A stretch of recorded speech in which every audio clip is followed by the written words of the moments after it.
Az élet értelme csak az, ha egy nap megleljük az igazságot.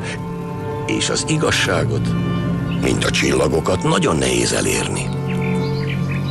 Akár a síkságról, akár a hegytetőről nézzük a csillagokat, nem érezzük, hogy közelebb jutottunk hozzájuk.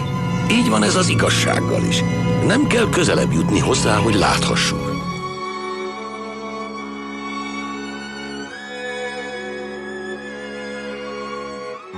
Az életben 3 dolog biztos. A születés, a halál és a kettő közti szenvedés.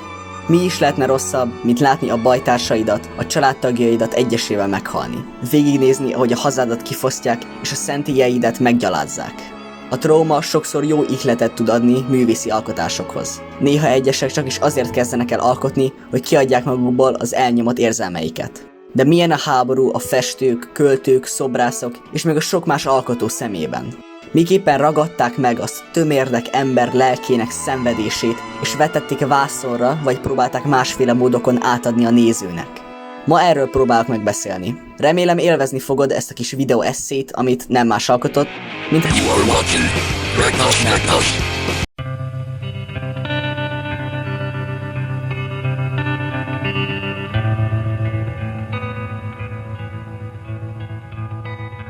Krisztus előtt, a művészetek születésénél a háborúk nem nagy elmélkedések tárgyai voltak.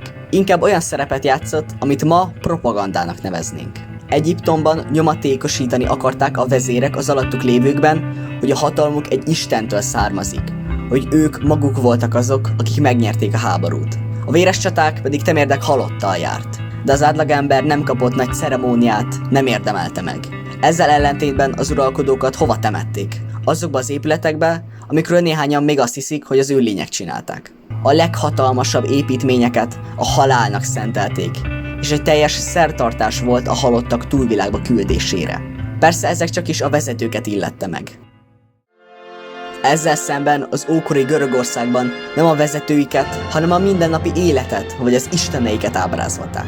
Dualista volt a művészetük, a földi, fizikai és a túlvilági spirituális lét.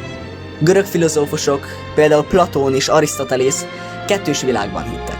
Platón a lélekvándorlás híve volt, és szerinte a lélek egy halhatatlan és változtathatatlan dolog, amely elkülönül a halandó testtől, amiben van. Arisztotelész a létező dolgoknak 2 fontos tulajdonságát említi meg. Az első az, hogy van formája.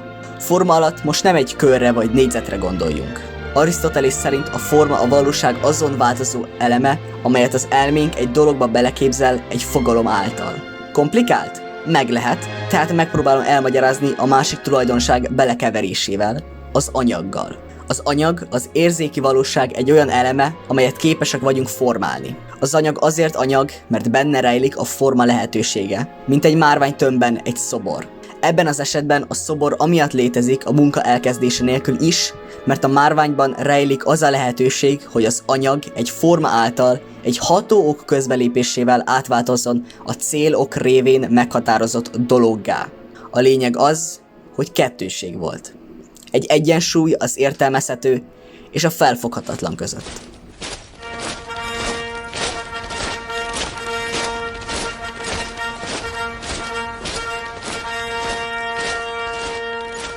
Rómában már nagyobb szerepet kapott a háború, a hősies harc. Sokat emeltek át a rómaiak a görögöktől, főleg az isteneiket, de a művészetükben sokkal többet ábrázolták a háborút. Ez érthető, hiszen hogyan építették a birodalmukat. Az a kis csöpnyi köztársaság vér és a verejték árán nőtt olyan nagyjá, amilyenné. A rómaiak számára háborúban való részvétel az élet egyik nagy dicsősége volt. A végsőkig és még azon túl is kitartó nép volt. A második pun háború alatt többször vesztettek el teljes hadseregeket, amelyek több 10 000 férfi emberből álltak. Mindezek ellenére a szenátus mindig egy új hadat állítatott föl. Nem is meglepő, hogy a legnagyobb sztoikus írók rómaiak voltak, mint például Seneca és Marcus Aurelius.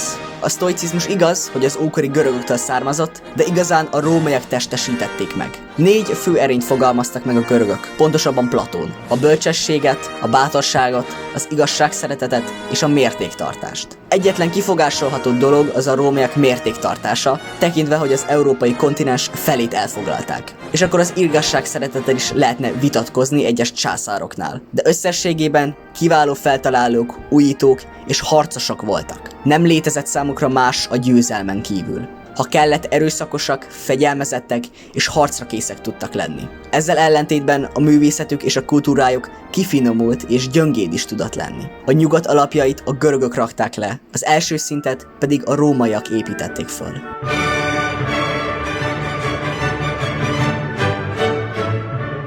Ugorjunk át a reneszánszba, a humanizmus kiinduló pontja, az emberközpontúság kezdete. A háborúkat már nem csak propagandának használták, pont ellenkezőleg. Megjelent a háború ellenes művészet, szenvedés, gyötrelem és legfőképpen halál. Elkezdték megfesteni a tragédiákat. Az egyik legnagyobb ekkoriban a fekete halál, amely miatt Európa a lakosságának felét vesztette el. Bár persze nem ekkor jött létre, de nagy figyelmet kapott, és mindennapi volt, hogy egy kicsi elefántsontszobrot tartson magánál az ember. Ezek a kis alkotások nem mást ábrázoltak, mint a halált. Így emlékeztetve a tulajdonosát az élet mulandóságára. Memento mori. Emlékezz a halálra, mivel porból lettél, és porrá is leszel. De a halálnak nem kell a végnek lennie. Lehet egy új kezdet is. A tudomány kezdete. A legnagyobb anatómiai áttörések nem élő egyedeken találták meg. Sokszor sírrablókat kerestek föl egyes tudósok, hogy holttesteket szerezzenek. Később bevett módszer lett a boncolások bemutatása iskolákban. De ezek csak is a földi képek. Mi van a túlvilággal? A reneszánsz elején írta Dante Alighieri az Isteni Színjáték című művét, mely bemutatja a földön túli élet 3 állomását. A mennyországot, a purgatóriumot és a poklot. Ez az utolsó érdekel minket a legjobban. Egy nagyon híres ábrázolása a pokolnak Hieronymus Bosch nevéhez köthető. Az ő szürrealista és abszurd ábrázolása kitűnt a maga idejében. Az összevisszaság, a káosz, az ismerős, de mégis távol álló dolgok keveréke egy félelmetes és megrázó képet fest az örökös szenvedésről.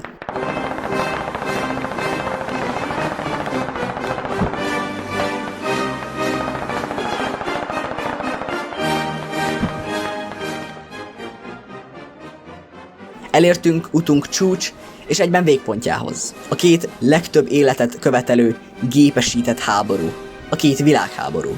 Mustárgáz, lángszórók, bombák, tüzérség, lovasság, páncélozott vonatok, gépfegyverek, tankok, géppisztolyok, páncélöklök, gépkarabélyok és az atombomba. Vízen, víz alatt, a levegőben, nyílt mezőkön, kisfalvak utcáin, városok romjai között. Különféle nációk, testvérek, bajtársak, szomszédok egymás ellen. Az 1914-től 1918-ig tartó világégés, amelynek minden háborúnak véget kellett volna vetnie, nem tett mást, csak egy ürügyet adott a következő generációnak, hogy újra egymás torkának essenek a világ nagyhatalmai. A legnyersebb alkotások az 1920-as években készültek. Leghíresebb művészei Hans Larvin, Otto Dix és Singer Sargent. Hans Larvin az osztrák-magyar monarchia hadseregében szolgált. Egyetlen műve festi elénk a lövészárkok képét. Egy osztrák katona a messziségbe céloz. Mellette egy könyv. Egy emlékeztető a mindennapokra. Amellett pedig egy zsebóra. Egyetlen társa a halál, aki átöleli és segíti fegyverét fölemelni, és aki látszólag élvezi a helyzetet. Bár Singer Sargent sose vett részt az első világháborúban, volt a fronton 1918. júliusában, a harcok véget érte után. A mű egy sor gáztámadás miatt megvakult amerikait mutat. Gyakori volt, hogy a látássérült katonák egymás vállát fogva meneteltek a barátságos területek felé, legtöbbször a hadikórházakhoz. Nem kell egy embernek az életét elvesztenie ahhoz, hogy meghalljon. Lehet egy belső, mentális halál is. Ebben az esetben a látásunk elvesztése. Sokan olyan sebekkel tértek haza, ami az életük végéig a halott testvéreikre és az értelmetlen harcokra emlékeztette őket.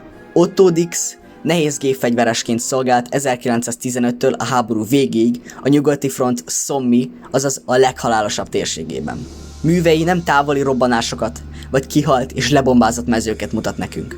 Otto egyenesen a lövészárkokba dob minket. A rothadó hullák, lerobbant végtagok és haldokló sebesültek mellé.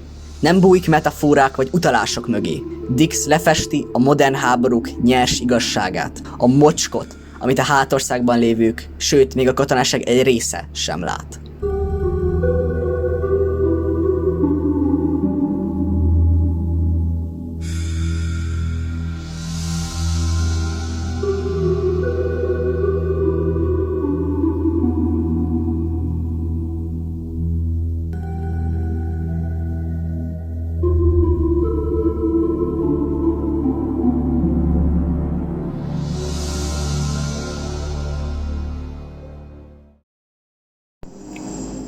Egyszerűen hihetetlen, hogy most fúrnak. Egyszerűen hihetetlen. Megőrülök!